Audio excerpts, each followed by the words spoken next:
Okay, we'll just hang out. Let me take my sweater off because I'm a mess. I'm going to turn the light on. Don't look at the floor. There, I'm in view.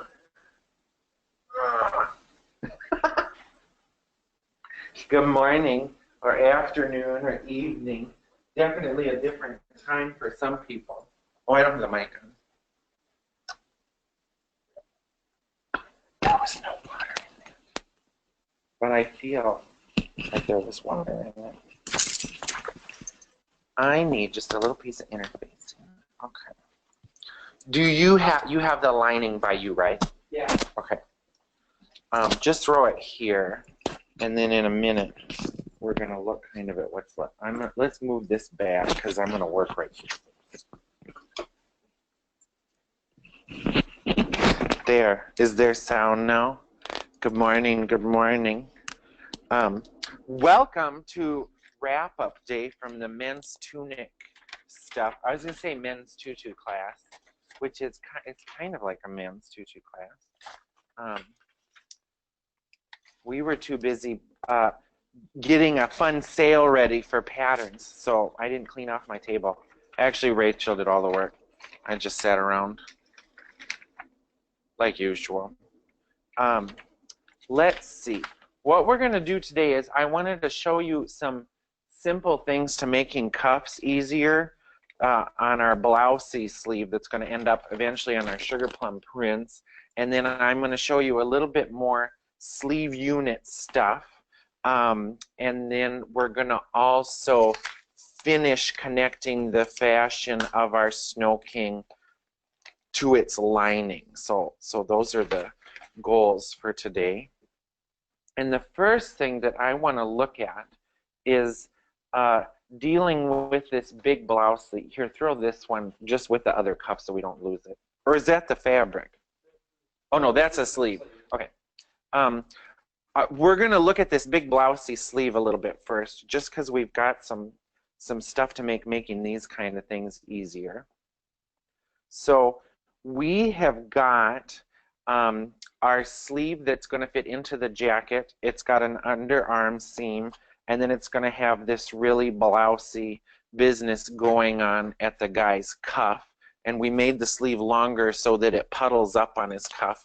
So this is the drawing we're looking at right now, this inner sleeve bit. And I wanted to show you just a quick way to finish the slit. So we're going to have a slit in the back of his sleeve here. That's probably impossible to see, but I've got a slit marked at the back of his arm. And one thing that'll make costumes look goofy is if you put the closure where the seam is. For some reason, we're so used to looking at clothing that we know it's back here. So when people make their cuff close underneath, to me it just always looks like their arm is twisted or something. So that's why we like to put the split towards the back. And what we're going to do is we're going to take some of the same pink fabric that we've already got going on our sleeve, and we're going to cut a rectangle that's longer than the slit we want by about an inch. And we're going to cut it about 2.5 or 3 inches wide. So I'm going to cut a rectangle that's longer than my slit and about 3 inches wide. You can go less wide, but it's always easy to start with something and take it away. And then we are going to lay that about an inch above however long we want our slit to be. And what Rick is going to do on his machine, so this line we're going to say is the inside of our sleeves. So we're going to actually start, this stuff's tricky because it's the same on both sides. So whatever your outside of your fabric is, so I'm going to flip this over. So I've got my good side. I'm going to match the center of this rectangle to that line that's there. And I'm going to pin the corners of it. So we're just making a slit. We're not making a placket with an underlap, but you can turn this same thing into a placket with an underlap if you choose, and I'll show you that too. So what Rick is going to do, here is he's got this red line. He's going to stitch about 1/8 of an inch away from the red line and then angle it to the top and then angle it away and then come back down. Okay, cool. So we'll look back at that here in a second, and then we're going to also give Rick this cuff. So this is our cuff out of this sheer stuff or the sheer sleeve, and it's so sheer that I interfaced both sides of it just because it's a little too weak to interface one side. Like in a brocade, we would usually just interface one part of the cuff, the part that doesn't show to the audience, and leave the other side uninterfaced. But in the sheer stuff, we're going to interface both sides. And to make sewing this cuff to the blousey part of the shirt easier, what we're going to do is so I've got my 2 layers of cuff, right? The first thing we're going to do is stitch just one of the longest edge, or where the cuff is going to join the sleeve. We're going to stitch a basting line through one layer so that we know exactly where the cuff is going to fold over later.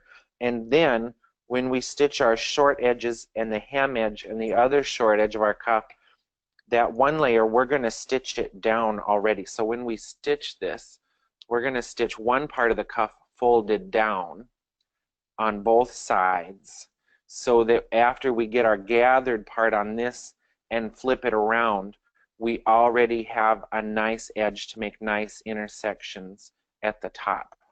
Okay, so we're going to give that to Rick also. You can finish that bit. But you know what to do on the cuff, right? He knows what to do on that. Now, let's look at what we did yesterday on the Snow King's sleeve unit. Remember, we set in our sleeves, we got our nice gathers, we got our nice facings. We're going to end up putting a motif or something here in the center, something like a lighthouse beacon.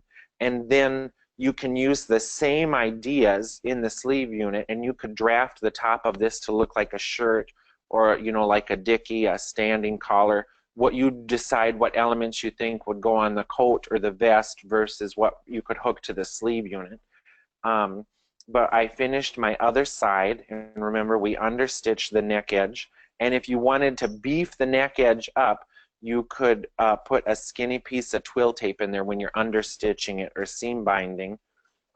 Then what I've gone on to do, now that I've got both my backs and my center front connected, my hem edge, I folded up just 1 inch, or actually like 1 1/8 inches, so that I could fit 1 inch elastic into it. And that top edge, I just zigzagged my top edge to hold it down nice. And I made the length of my elastic about 3.5 inches smaller than my guy, because we don't want it like super duper tight, but we don't want it loose either. And I find too, when you make stuff that's too tight, what happens on their body is it wants to slide up and stay. So think of this, you know, don't overfit the elastic around here.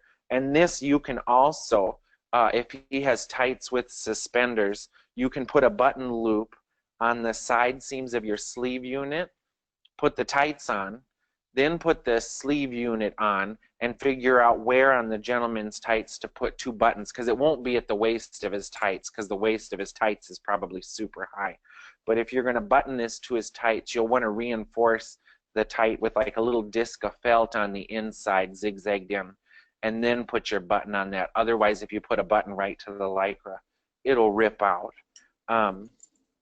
And then I've got the first step of putting my zipper in, and I didn't have a white one or a nude one, so I chose buttery yellow. But I wanted to show you this that we picked up for sewing for Broadway stuff. The dressers like to have a tail at the bottom of things that have a big separating zipper, because what helps is if you've got the bottom of the zipper right at the bottom of the waist, you have to actually pull it in somewhat, hook it, and start zipping it, and that's hard on the teeth. Whereas if you leave a little bit of a tail, you can get the zipper started and then quickly zip it up. It's easier to start it with a tail. You could even leave less tail than this, and then also think about, like, is the jacket going to cover up the tail of my zipper? If it's not, don't leave a tail. But since we've got a really long peplum on the back of our jacket, or the jacket extends beyond the waist, we can leave this tail here. Okay, so why don't we look at, today's just all about back and forth. So let's look at what Rick's done on this blousey sleeve. So he has stitched a skinny little box up, over, and back. And this is the one time too where you can use like the itty bitty stitch on your sewing machine. Now we're going to split it down the middle. So this extra piece is on the outside. And you could also use the lightweight interfacing on this if you wanted to. There would be nothing wrong with that. So I'm slicing all the way to the point there. And then I'm going to turn this. So we were on the fashion side. Now we're going to fold it to the inside. And actually, let's go over to this iron. And I will get you all ironed up, Mr. Rick. But at the iron, I can show. So this is more costumey too than it is fashion, but it works really well. Let's see if the iron's been baking long enough. So we started with the extra piece on our fashion side, and now we're going to fold it to the inside of our sleeve. And the first thing we're going to do is just get the edge pressed nice. That's a good one. That's a large piece. The iron's been baking all morning, so it needed to release a little bit of pressure. So if you want just a simple slit, all you do is just fold over your edges and press it so the edge is really nice. So that makes a very simple slit. And then if you want, you can serge around this square. You can fold it. That's usually what we do, is we fold it in half. We're going to fold it in like that. So does that show kind of? Yeah. So this is often what we'll do, is just fold it in the edges and then turn the top into a nice point. And I think that's what we're going to do for this sleeve, is just make a little house like that. So we're going to top stitch around there. Then we're going to also go back and top stitch right next to the edge, like a 1/16 or an 1/8 of an inch away, because there isn't a lot of fibers in there holding that together. So we want to firm that up. But look at this, and you can do this, what I'm showing you right now, on the back of a skirt too if you want. So if you've got your rectangle flipped to the inside, if you want to make an underlap, all you do is fold your rectangle so that you have a piece of it making an underlap. So all I did is pulled some of my rectangle over.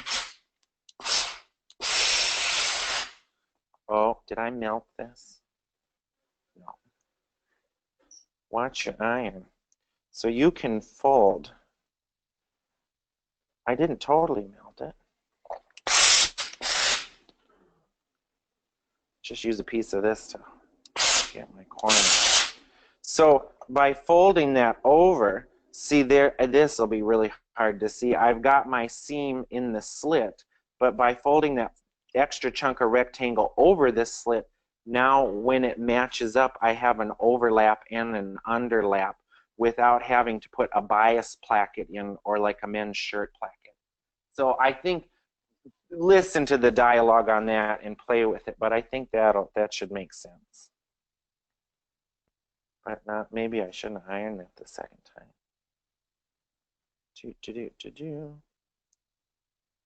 So now I'm going to repress it into the shape I want.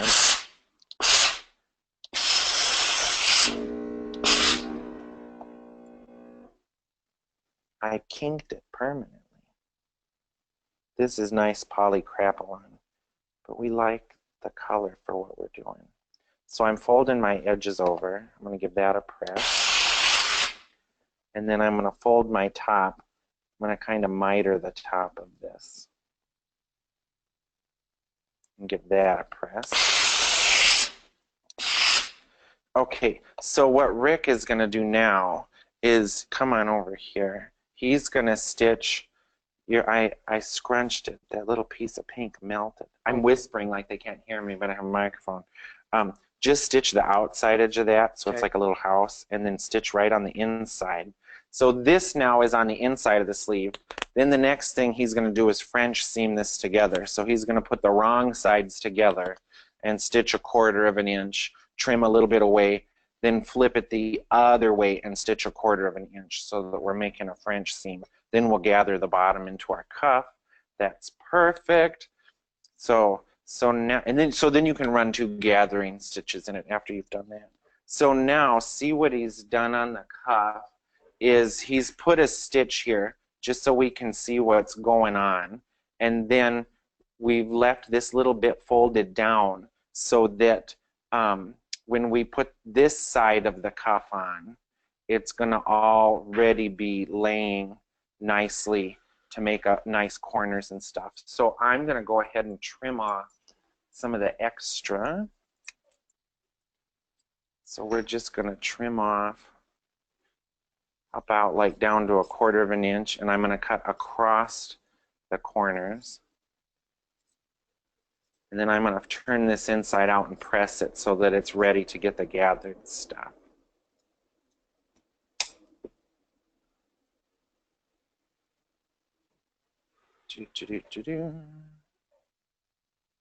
And you can decide what you want the inside and outside of your cuff to be.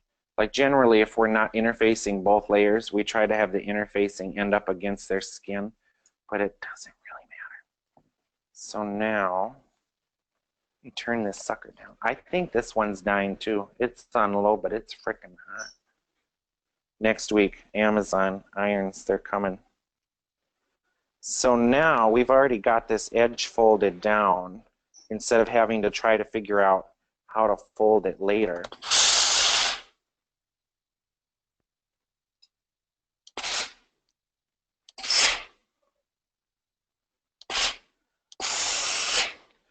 And then our sleeve is going to get gathered to this long part. Then we'll tuck it all in, and we'll be able to just fold the short part right up to it like that. Cool. Okay, let's put the other part of the zipper on the sleeve unit at the sewing machine. And the top of this zipper will get a hook and bar or a hook and loop, whatever you want. But you just want something up there to keep the zipper from coming down. And when we've got stretchy stuff like this, we try not to stretch it a ton when we put the zipper in, because remember, this doesn't really have any negative ease vertical or around. So I want to mark exactly where the bottom of my zipper needs to fall so that everything lines up nice when it's all closed up. So I'm just putting a pin in my zipper to figure out where the bottom is. And I've got a zipper foot on my sewing machine. So now let's hope I flip this the right way. So now I've got like the right side of my zipper facing the right side of my sleeve unit. And I've got my faint 1-inch line for my center back.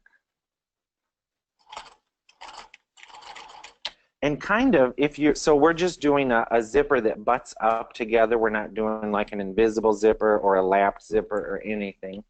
And you'll see on the zipper tape, there's kind of a line where the sewing works the best. So that's something to play with. And anybody too who's newer to sewing, we recommend the Vogue sewing book. It's a really good one. It has very good descriptions of a lot of these words.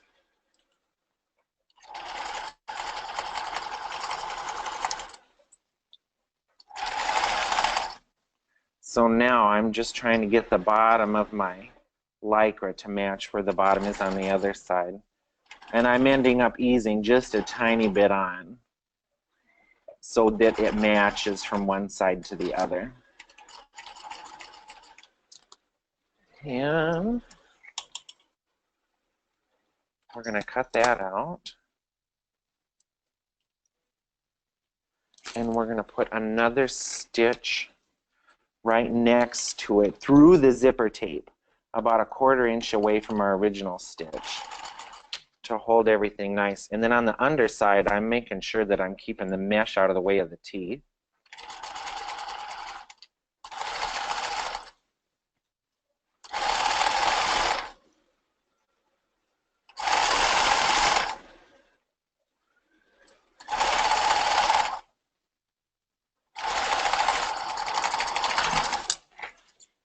And then you always want to make sure you end up with the head of the zipper on the outside instead of the inside. And just check it. And there you go. So if you didn't want any of the zipper hanging off the bottom, and you needed to shorten it, you would just shorten it from the top. And we usually figure out where we want to shorten it to, and we pick off a tooth, and then we take a great big bar, like a number 6 bar, and bend it with pliers over that hole so that the zipper can never zip off too far. Okay, let's make a lapel for our Snow King coat, and then we will start sticking him together. Very exciting. So the same gold that we used on his collar yesterday, we are going to stick on his lapel, which I think I was just looking at. There's too many things that all look the same. Let's see. Oh, I knocked it on the floor. Shame on me. Okay, so I'm going to look back on my pattern to see how much lapel, to see what will show on the underside of my lapel. So the underside of my lapel is actually our facing, right? So I want to kind of look and get an idea. That's a heavy-duty separating zipper. Somebody wanted to know what type of zipper it is, and it is a separating zipper. Yeah, it's a heavy-duty separating zipper. Let me separate it for you, and you will see. It separates right off the bottom. There we go. It's a separating zipper. We get bags of them from Whack Sewing. You can get a grab bag of colors. So I'm going to mark, I just kind of want to see how much, if I want gold to be showing on my lapel, I've got 2 choices. I could make this whole thing in gold, but the gold is pretty scratchy and stiff. So I want to make just a section of my lapel in the gold. So the other thing I could do is just mark right on there how much gold I want. I want my gold going a little bit past where the roll line is. And I'm going to make it so it's not going too high up into the guy's neck because it's kind of itchy. And I'm going to just cut that off or retrace it. I could retrace this piece, but I'm going to just chop it off and then tape this back together. So we're going to put gold on the lapel so that the gold will show when he flips his coat over. And this edge, so the edge that's not getting sewn into the front opening, I don't need to add any seam allowance beyond that edge, but the edge that does have my opening will need some seam allowance. So we're using every scrap of this stuff that's left, you guys. It's good stuff. So, and then the other thing that I'm going to check out is that whatever I'm doing on this side of my lapel, I'm going to mirror on the other side. So I want to mirror this right. I'm going to cut right down a piece of this chevron. This gold stuff kind of has a chevron on it. And we're gonna apply this to our facing before we put our facing to our lining. And you could totally just make this whole thing out of gold if you wanted to. So I'm matching my chevron to that I have downward chevrons on both sides of what's going on.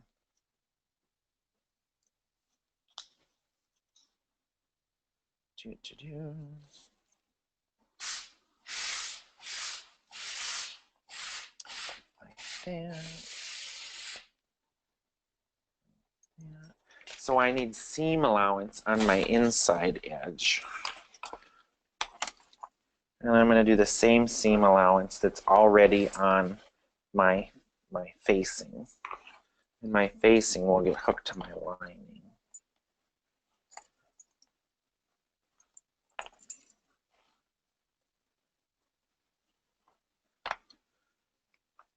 And then too, like when you're making stuff, you know, think about your venue and is there even anybody to help people get dressed?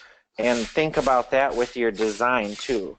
So like if you think nobody's going to be there to help your guy get into his jacket, design it so that his sleeve unit, if you're making a sleeve unit, can actually close in the front. Think about the venue too.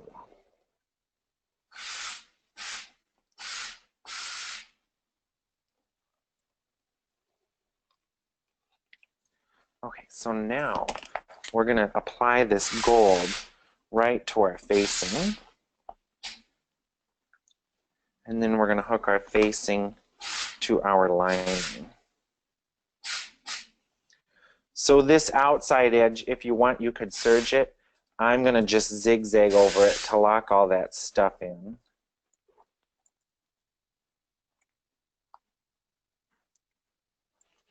And we're doing this, number one, because I'm running out of gold. But number two, I don't want this super thick fabric running the whole way down. We're just going to run it where it's going to show. And when the lapel flips over, that's called the return. It sounds like mythical or something. Return of the lapel. Okay, I think we'll be at the sewing machine now for a while. So I'm going to zigzag my outside edge that's getting joined to nothing first.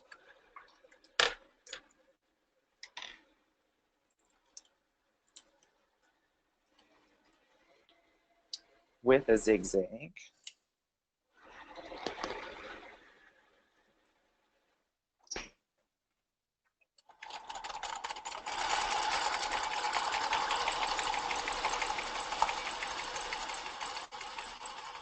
And I'm choosing to do it this way to also help keep it flatter. Instead of seaming this edge of my gold on, it's going to lay flatter if I just lie it flat and hook it down instead of having another seam folded somewhere.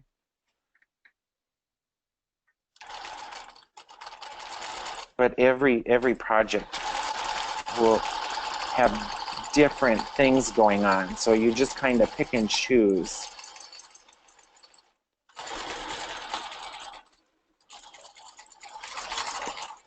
And then, now I'm going to go ahead and straight stitch the rest of it. I'm going to flatline the rest of this. Yay, you can even pull those, get those kind of pulled up and gathered. And then if you want, hook it all the way across. So Rick is going to put his gathered edge. He's going to gather this up and he's going to put his gathered edge to this longer side of the cuff. Cool. And just, it's pretty much even all the way around, but if anything, there's a little more gathers in the back. So now I'm going to straight stitch the rest of my gold on. Another good book, just to look at men's stuff. Oh, we weren't talking about books. I was talking about books in my head. So I just kind of go off on my own thing. There's a book called The Cut of Men's Clothing, which is historical men's clothing making, but a lot of it is what we now would consider costume, you know. So that's a good book.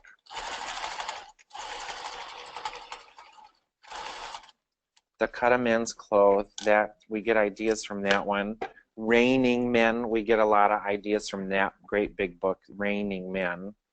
And then there's another one, I think it's called The Art of War, which is like a British naval book, but it's, or no, Dressed to Kill, that's what it is. There's a book called Dressed to Kill, which has gorgeous men's naval military fashion.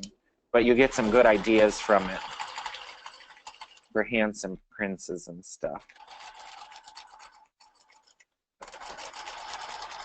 So now that my gold is hooked on, I'm going to join this to my lining.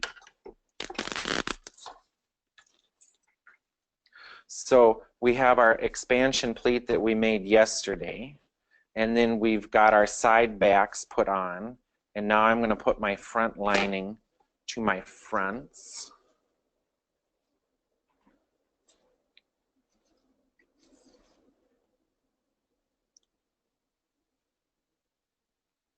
And the way we're going to hook this together is more like making a man's vest for theater, where the side seams we're leaving adjustable. You could also leave the back adjustable if you wanted. And we'll kind of flop this all out on the table when we're to that point, which we're very close. We're very, very close. Match my notches that are on there.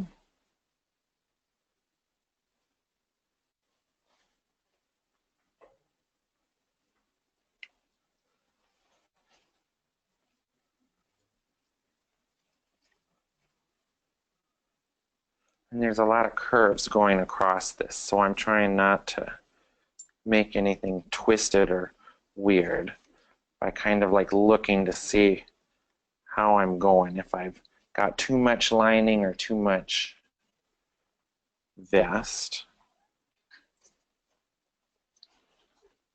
Or not too much lining or too much facing, actually.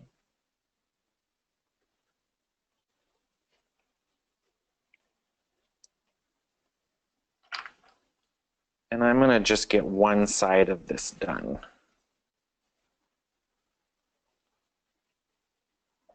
Now I have opposite curves here that I'm putting together, so there's a little bit of zhuzh to get the opposite curves to fit. The stitching line fits perfectly, but the outside edge won't fit because they're different lengths. So I'm going to stitch that down with a sewing size stitch.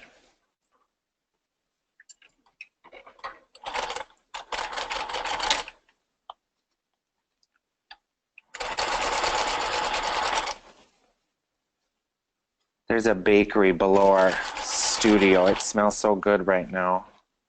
Anybody who's coming to visit, you're going to be hungry.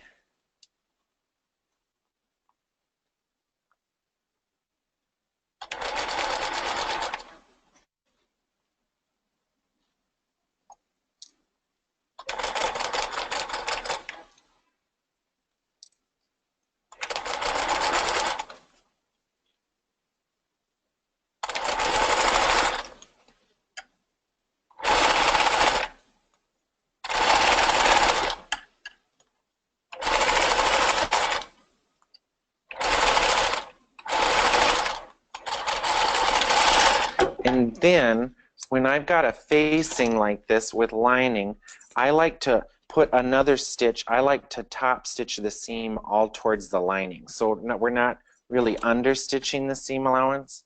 We're just going to go from the top side, push all of our seams towards the lining, and stitch about 1/4 inch away. If we rolled it over, it would be like an understitch, but we're just making this nice and flat.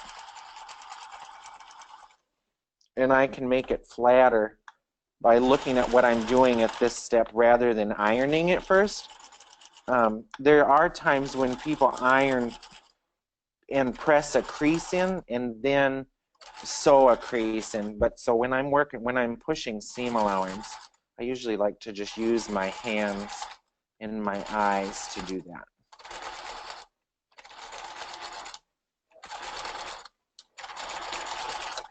Okay, we're getting there. And I'm going to just now, from here, I'm going to just continue on one side. So the other facing will be done exactly the same way.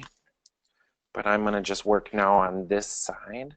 So the next thing I'm going to do is join my sides or no, actually I'm not joining my sides. I'm joining my shoulders because we're going to turn this inside out through the side. So now I'm going to join my front to my back at the shoulders. And remember too, in our patterning step, we left the back a little bit longer in the shoulder to give just a little bit more movement. So I've got to match the edges of my shoulder, and then I've got to ease about a half of an inch of the back onto the front. So it's not going to totally fit edge to edge on purpose. A lot of patterns, too, more fashion patterns for sewing, will have a little bit more ease over the bust of a lady's garment than like a bodice does. Or items that are made like, you know, with some wool and then some lining, it's easier to ease. So now we're going to put the shoulder together.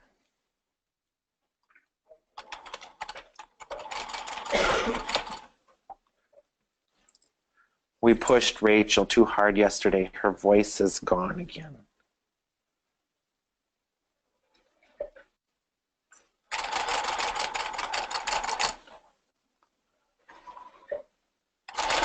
And also, so my back is longer. It's easier to ease that on by having the back against the feed dog. And you'll see I'm kind of lifting the front end up. That's helping the feed dogs pull the back in nice and smooth.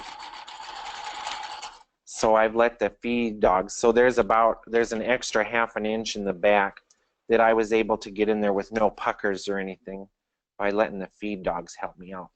Now I'm also going to take, would you hand me my golden collar, Rachel? And Rick, would you hand me the body of the coat?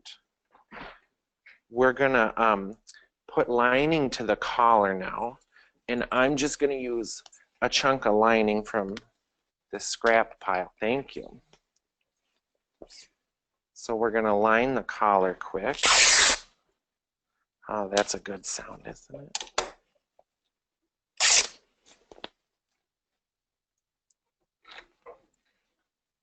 So I already stitched the piping on yesterday, and I've got the stitching line marked on my gold. So if I just march, oh, I didn't cut a big enough piece. If I just make sure my grains are matching, then I can just lay it down and stitch it with just a few pins. There we go.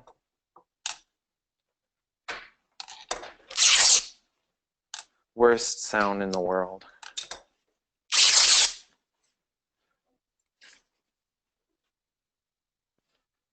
So now I'm just going to rematch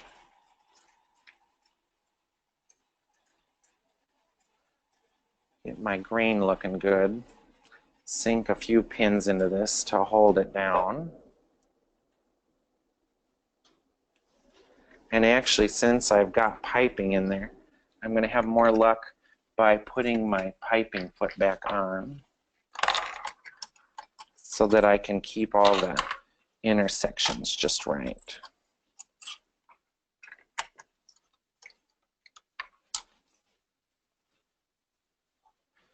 And for me, that's much faster and more accurate. You know, I've just stuck this rectangle of lining on. Instead of trying to cut a piece of lining and make it fit perfect, I already know my outside is looking great and is going to fit perfect. So I'm just going to eliminate the lining that I don't need. Because I think sometimes stuff gets a crooked quality to it when you cut way too many things out and are trying to match everything. Like my collar, this horsehair on my collar has been my collar pattern now for a while, and that's what I'm using to figure this out. But now we can trim it down, and I'll actually mark a half of an inch seam allowance on the bottom of this here. There's my back. So now I'm going to get rid of everything that I don't need.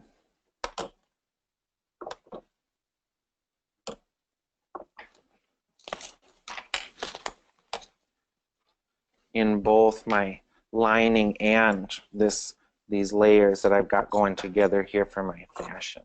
Put a pin in the middle so it doesn't slide.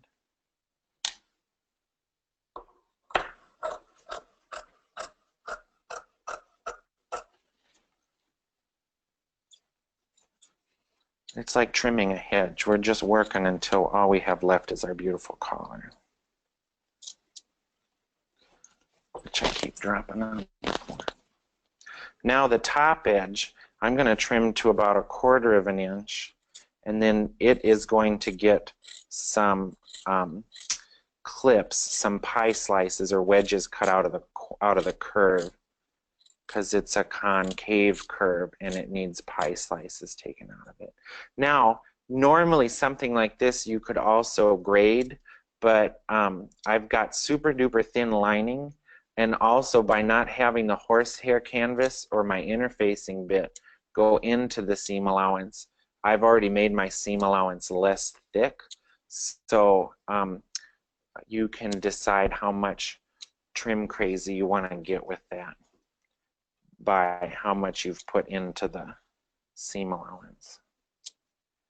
We've left some of the thickness out of the seam allowance.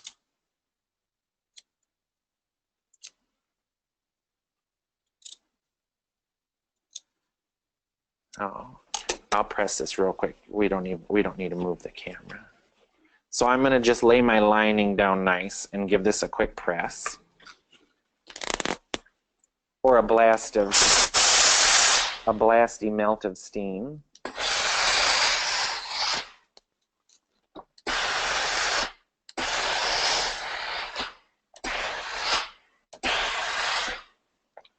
Now let's show them your cuff. So here's what Rick's done, is he's got his gathering going into the side that we left long, and then by having that line stitched and that fold already pressed in there, he now can either do a tiny little straight stitch next to it or a tiny little zigzag right over the edge. I like to do a tiny little zigzag because it holds all the layers together really nice. That works for you? So that's what we wanted to show you on that. So now on my collar, I'm going to re-stitch my the bottom edge of my collar. And you can also, there's different ways to line men's stuff. Like if you have like a men's course available to you, I would say take it, because you can also connect the fashion of your standing collar to the fashion of your coat, connect the lining to the lining, and then bag across this edge and down the lapel all at once.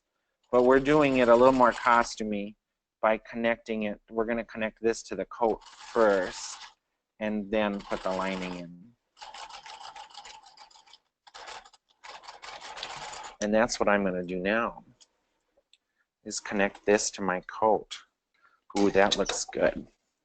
Okay, so now in our coat, we've left the side seams undone, but Rick has gone ahead and put the decoration on it that ties into our sleeve, and we made it a little bit asymmetrical so it's swooping more one direction. And putting the coat pieces together, just joining piece A to piece B, but we've done it in a you know, thinking about what it looks like when it's done kind of a way. So I'm going to start by folding my collar in half, and I'm going to find the center of my collar, and I want to match that to my center back seam.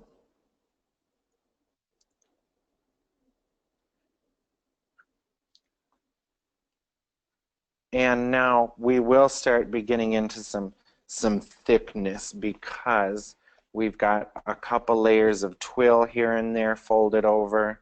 We've got a couple layers of fashion. And also on our pattern earlier, we marked this V the other day where the collar stops. So I'm going to use that mark, that little indicator, to make sure that both sides of my collar are nice and symmetrical.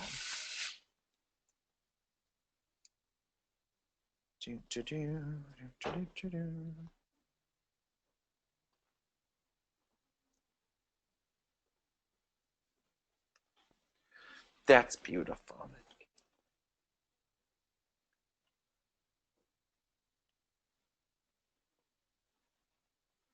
So then, now I'm just kind of negotiating all this thick stuff.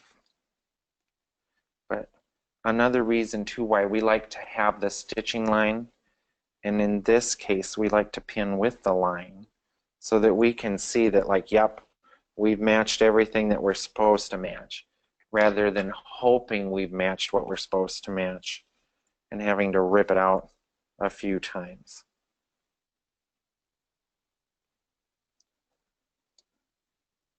It's worth taking a little time sometimes on the front end. Could you hand me that pin thing? Thank you.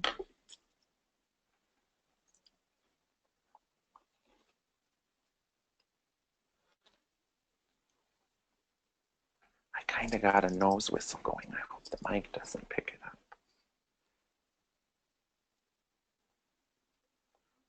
We got our Christmas tree up yesterday. Everett's been eating pine needles. Yeah. Ugh. Gave him an upset tummy this morning. I hope he quits. I'll have to spray the tree with Tabasco sauce and dish detergent. The tree stays.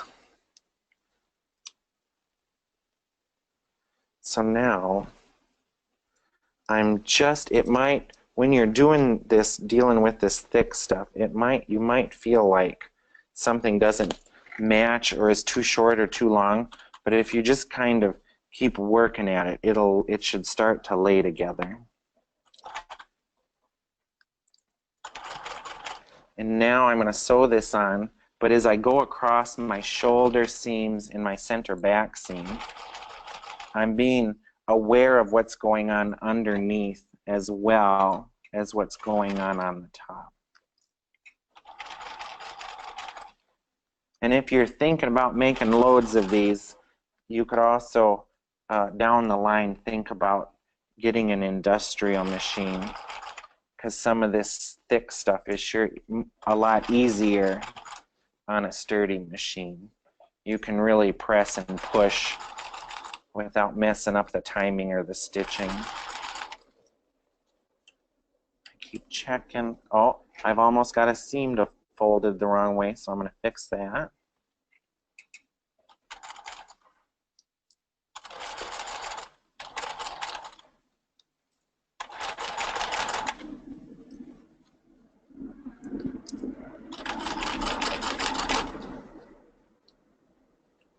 Watching my points to make sure everything hits where I wrote on my pattern. And the nice thing, if you start making your own patterns, is if you know your pattern pieces work, and if you know you cut it out accurately, it seems to me that it makes the sewing of things a little bit easier. There, so now we're going to put our facing and our lining on, and I'm going to just put I'm going to finish my one front edge and an armhole, and that's where we're going to finish for today, because you'll just be repeating the same thing on the other side. So my hem edge, down my front and across my hem, I'm going to pipe with piping. And then the armhole I'm not going to, because we're not trying to draw attention to the fact that the sleeve unit is separate from the jacket.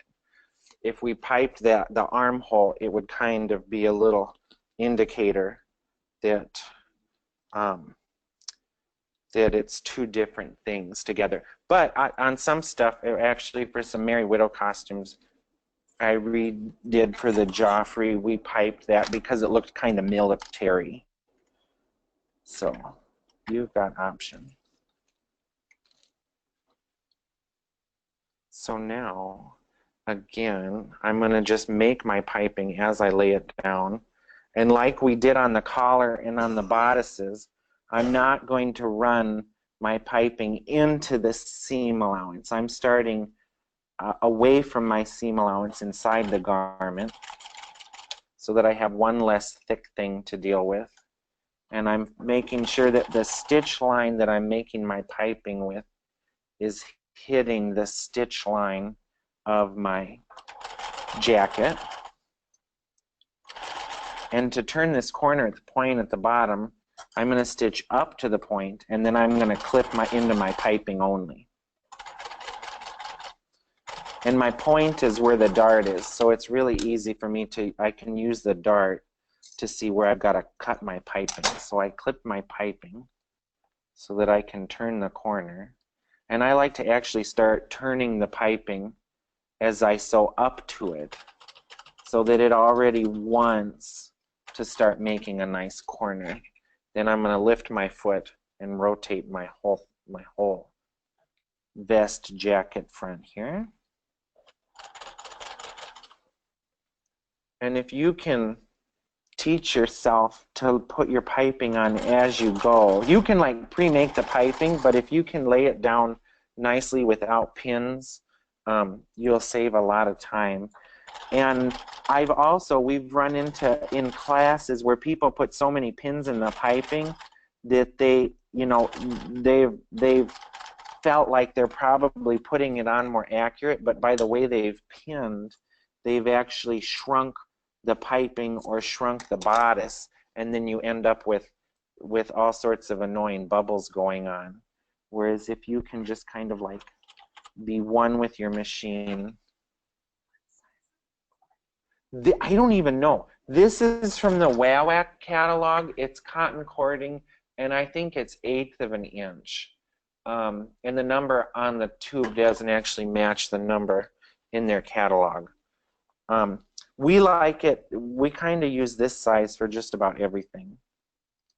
There is thinner piping out there, but I like it to show up. So we use, I think it's 1/8 of an inch. This is called a cording foot for an industrial machine. It's 8. Rick measured. It's 1/8 of an inch cotton. And I think, oh yeah, this is a cording foot. It's just a flat foot that's got a tunnel in it. And in one bodice class, somebody was able to identify the number of the foot for a Bernina. But you can do this same thing that I'm doing right now, just with a zipper foot. So now, as I get close to my next curve, I'm going to have to put a couple more clips. So I'm going to start getting towards the curve. And I'm not clipping all the way to the cord, but I'm clipping close to it. So that now I can start going around the curve of my lapel.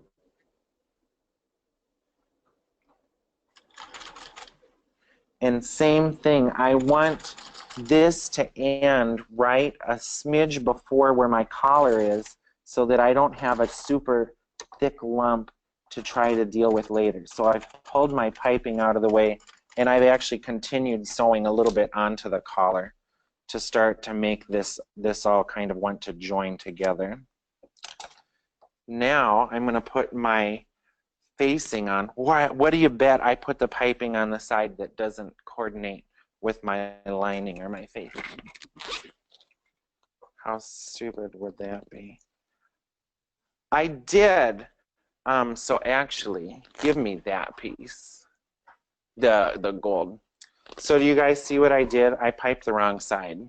But so I'm going to just put my facing on, and then it kind of show on the dress form and explain what's next. So this piece of facing isn't joined to my lining, but I can join it to my lining at any time. So now what I'm going to do, we're going to imagine it's joined to my lining, is I'm going to match up my tops, bottoms, and I've got notches here too. A notch is so helpful. You'd think it was Friday. Does it feel like Friday to everybody else? It feels like Friday to me. It feels like Friday to Rachel. It's Rachel's Friday. Rick and I are going to work from home tomorrow. We can't bear to be here without you. And I'm going to Michigan, to a giant German town with a Christmas store and German food. Very excited. Now, earlier we were talking about grading stuff. This giant, thick pass down the front of this is one of those places where you can go trim crazy and really grade it. So when you grade stuff, a good thing to know is that the piece of fabric that you usually leave the longest when you grade a seam allowance is the one that's visible to the audience. So like the front of the coat, this piece of fabric, the front of my coat, would be the piece of seam allowance that you leave the longest, so that it kind of baffles and slides next to the other pieces of seam allowance. So the facing would be the one that I trim the shortest. And grading is like you trim the seam allowance like stair steps.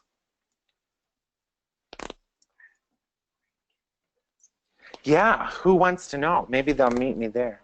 That's where we're going. Frankenmuth, Michigan. Rick's childhood playland. Did you guys go a lot? To Bonner's? We went a few times. I'm excited. What? My mom goes all the time. Your mom goes? We're going to eat, shop for Christmas decorations. Even though the tree is done, I'm sure I can fit a few thousand more on. I don't like any green to show.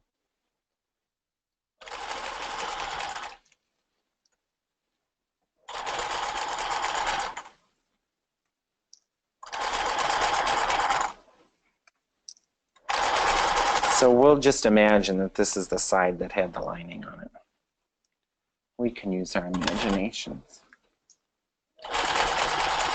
But we're going to be able to put it on the dress form and look. And then once this is done, we will make a little follow-up video or set of pictures, or kind of both, to send to everybody.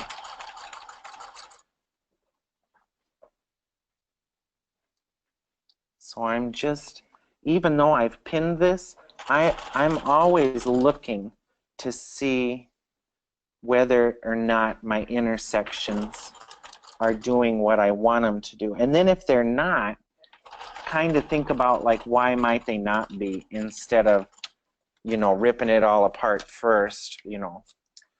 So let's have a little look first before I trim anything, and then we're going to put it on the dress form. So I'm looking to see that my piping is nice and even, and that nowhere have I like swallowed the piping down into what's going on. And this is like a ½ inch thick, so I'm going to actually grade out around my corner so you guys can see that, and then we'll stick it on the form. So imagine my lining is on here, and we'll talk about the armhole in just a second. And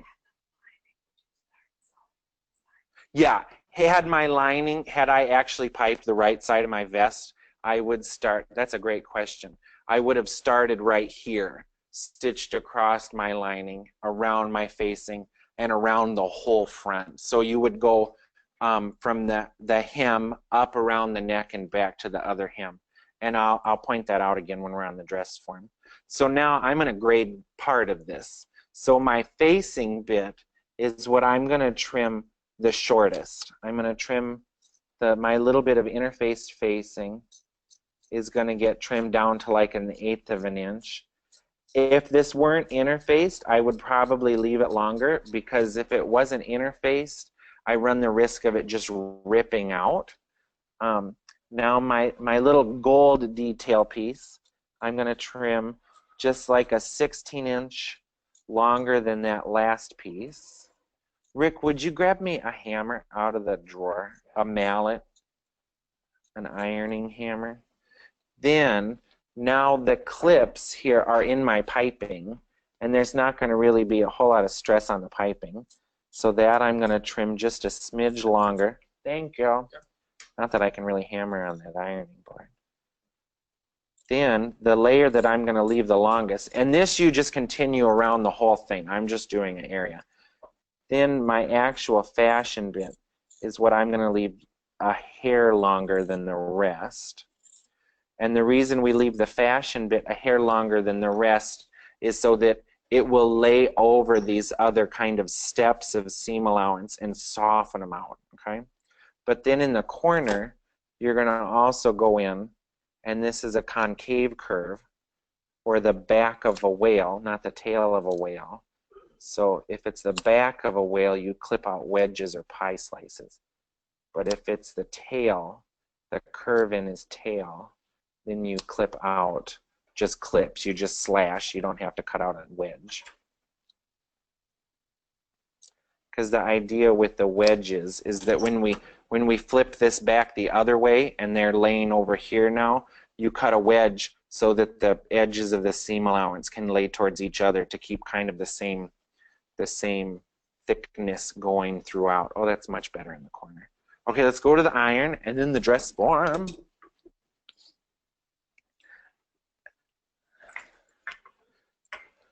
And then you're going to the airport.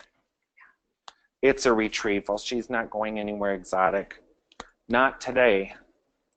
So then, so you would stitch your lining all the way around.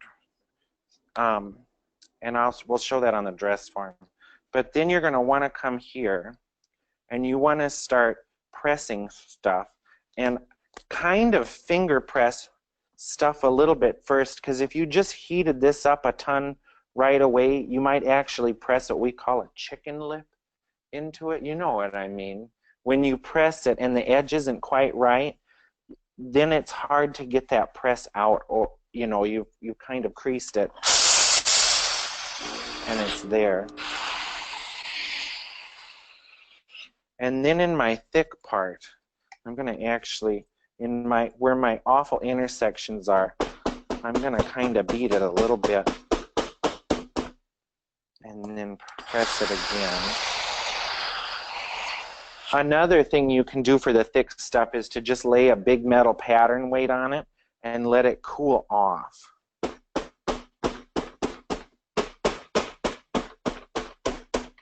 So we're just kind of slamming the fibers together there. So let's put all the different parts on the dress form and talk about them for a minute and then take a couple questions and then call it a day.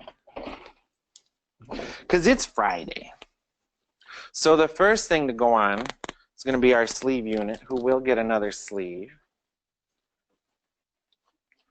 And you can do all sorts of things with your sleeve unit. But having this little tail down there makes this so much easier, because I can hook the tail, pull the tail down, and then it makes it easier to zip it up. We're going to add a hook to the top. We're going to put a great big number 6 hook up there. And you know what? We might put a little header in his sleeve, because I like it when it's like up. Don't you guys? Yeah. We're going to put a header in there to make his sleeve stay ultra princely, and we'll take a picture of that. So what we haven't done here yet in our jacket is connected this other side of our lining, which actually would be here. We'll pin her all together. Ooh, this is going to look so sharp.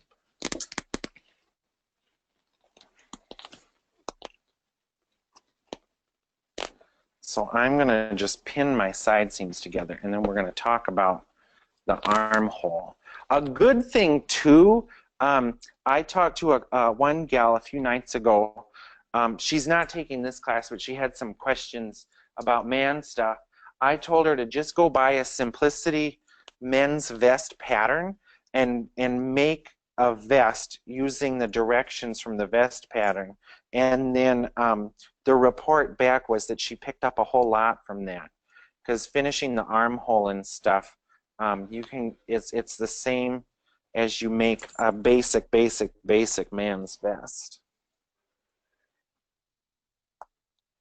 And then, you know, you kind of borrow and take what you want and don't want from that kind of stuff.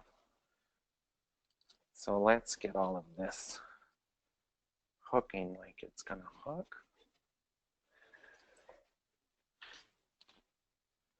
Match my overlap line here. This we're going to close with some great big hooks, some number 6 hooks and bars, but we'll also put a snap at the bottom and top between the hooks to keep it from coming unhooked, because we don't want it to come unhooked. So then, you know, we've got this part, oops, we've got this piece of our facing done. You know, we've joined our facing, and we're imagining our lining is over there. So all you would do is start from the point. If the lining were on here, you put your lining and your jacket right sides together, the right side of the lining to the right side of the jacket, and you go from this outside edge to the point, around the neck, around the collar, and then down the other side. You would go over the collar if we put our fashion collar to our fashion and our lining collar to our lining, but we connected them all. And then the armhole, you would also, when your lining is laying against your fashion, you stitch your armhole together, trim and clip that, so that you turn all of it inside out through the sides. So all four of your sides, your two front sides and your two back sides, are going to be open holes. And after you turn them inside out, or right sides out, then you would serge your side lining and your side linings, and then put your seam together, would be the last step. Well, we're doing snap, hook, snap, so the hooks are keeping the snaps together and the snaps are keeping the hooks from unhooking. But generally our snaps don't come apart because we use whopper poppers, which are huge. Then what we'll be doing in the final steps of this guy is getting our lapel and stuff curved where we want it, where we've marked it on our pattern, looking like we want it, and then we'll start warming all those curves up.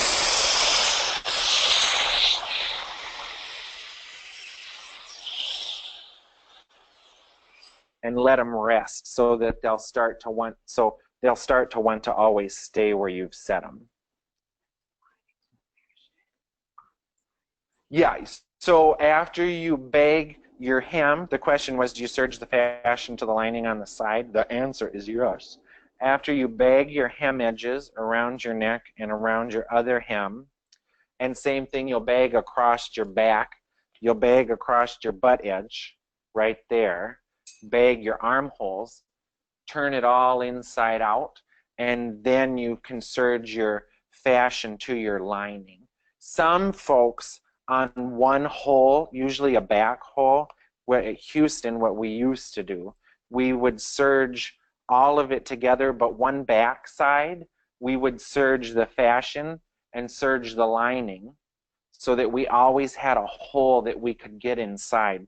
Because then if the guy who's wearing the Snow King this year needs just a little bit more room, if you leave one hole somewhere, I can get all the way around to his side backs and his center back to let all this extra in or out so that somebody else can wear it.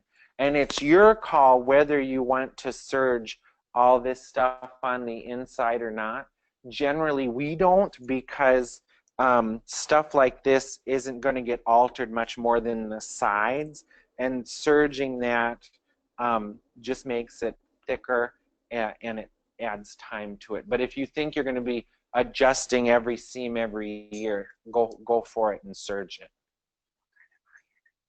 That's just a Rowenta steam generator. Oh, somebody asked what kind of iron it is. I keep forgetting, I can't hear you. What kind of iron are we using? It's a Rowenta steam generator. So it builds steam and then lets it go. This is going to look pretty cool once we put jewels and rhinestones and an actual man in it instead of this tiny little teen dress form that it's on right now. Yeah. Any other questions? And we're trying to make it look like it's swooping one direction. So as we continue to stone and decorate this, there might even be a little bit of paint on it. It's going to have kind of this wrapped feel is what we're going for. So we'll probably even put less stuff on the sleeve over here so that it's all kind of leaning one direction. Any other questions? We'll send a follow-up set of photos as I'm putting the lining into this, what I clipped, what I stitched, and how I flipped it. And we'll also send some pictures of what we're doing in the front And then once this is all set and hooked, we're probably going to put a little tiny golden something right there in the middle.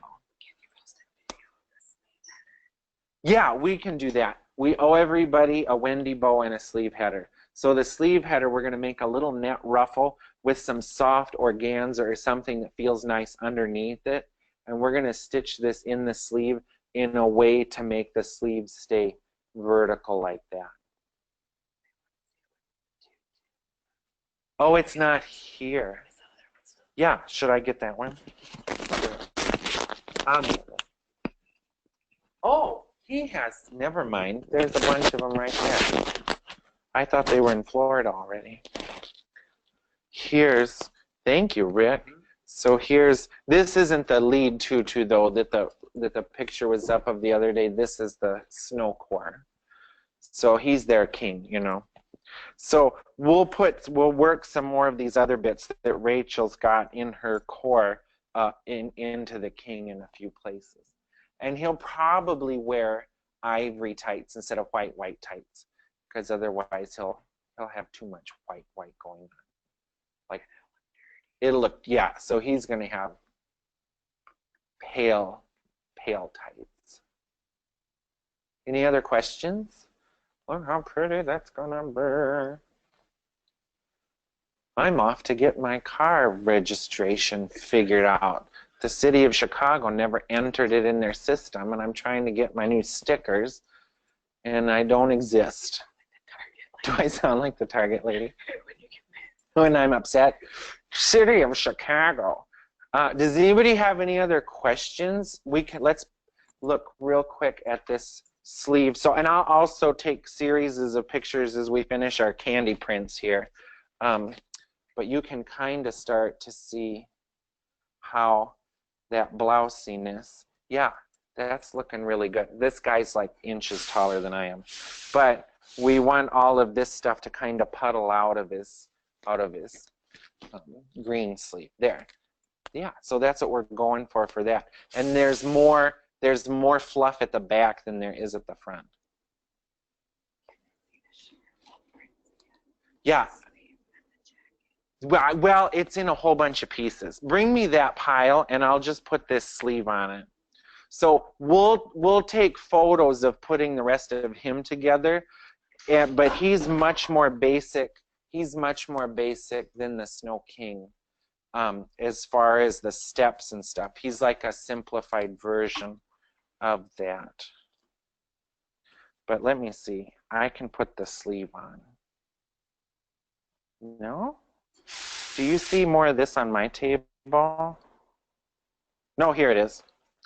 I'm just blind.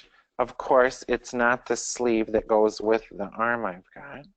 Let me switch my arm. We can make this happen.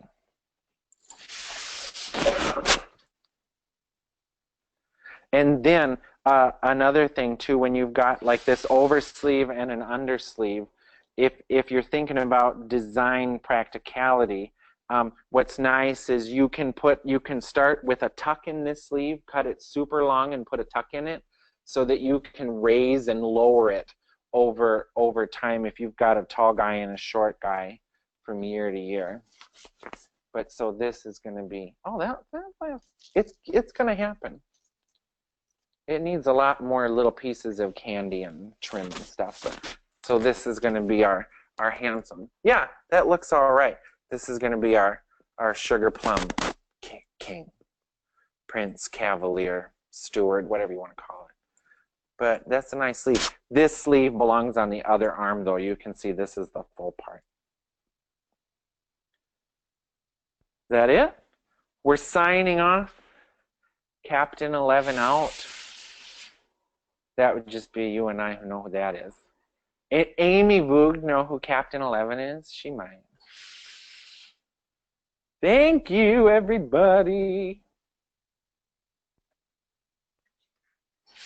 These will send out tonight or tomorrow morning at the latest, all three. The class 1 video is ready, and the class 2 video is almost ready, and this one is short, so it should be ready tonight. We almost have a Snow King done.